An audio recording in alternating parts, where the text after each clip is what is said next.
Hear ye, ladies and gentlenuts. Now that I have your attention, I'm obligated to inform you that the video you are about to see is not safe for work. So in the dying days of TikTok, I've switched primarily over to Facebook and YouTube. YouTube for videos and Facebook predominantly for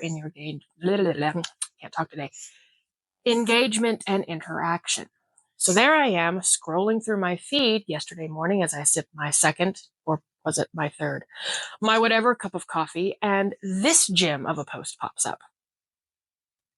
To which, of course, I reply in true Squirly Girl fashion, have you, I don't know, tried telling him what you want instead of just expecting him to read your mind? Because in 20 years, my husband has not once said no to anything I've ever asked for. 3 cheers for Mr. Squirly, y'all. He's managed to keep the same woman happy for over 2 decades, and as many of you are no doubt aware, keeping any woman happy for any length of time is a real accomplishment, so love you, babe, you're the best. Now I know what many of you are probably thinking. Lindsay, you're gonna get a lot of hate for that. Women don't like admitting something might be their fault or that they're not doing something, and that's why things have gone pear-shaped, and guys, you're not wrong. I did get a lot of hate, but then I was expecting that when I said it. Sometimes you just gotta stir the pot in order to make good soup, which is to say, in order to solve a problem, we actually have to talk about it. I'm not going to get too far into the weeds on what all was said, but suffice to say there were a lot of women truly upset by the notion of having to actually communicate their needs with their partner in order to achieve the desired result.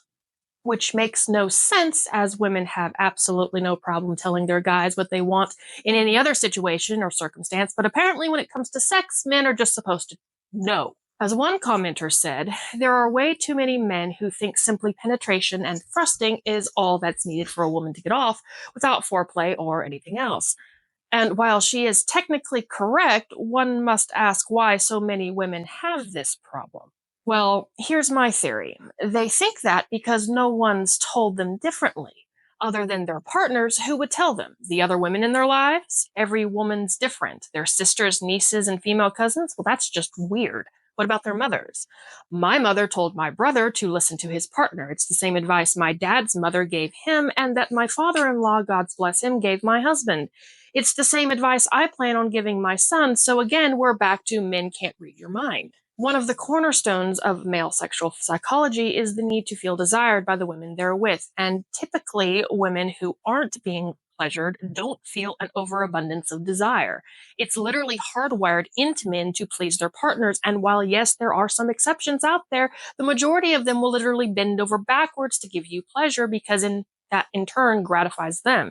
It's what we call a mutually beneficial arrangement, and it baffles me why more women aren't on board. They'd rather complain about the problem than try and fix it, which I can only conclude means they don't actually see it as a problem in the first place. Another possible explanation goes back to our dear friend accountability and the modern women's aversion to it in all her many forms.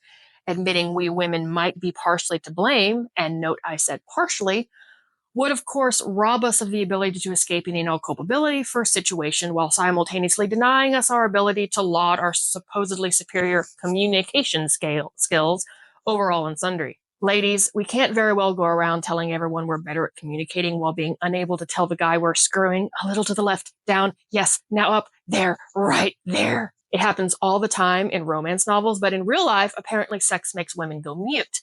Likewise, lying to him or faking it isn't helping either. Imagine you really want to impress your husband to make him very happy. Oh, say, making a meal that's his favorite, and he tells you, babe, that was delicious, just like grandma used to make, only for you to later find out he lied and actually hated it. How would that make you feel?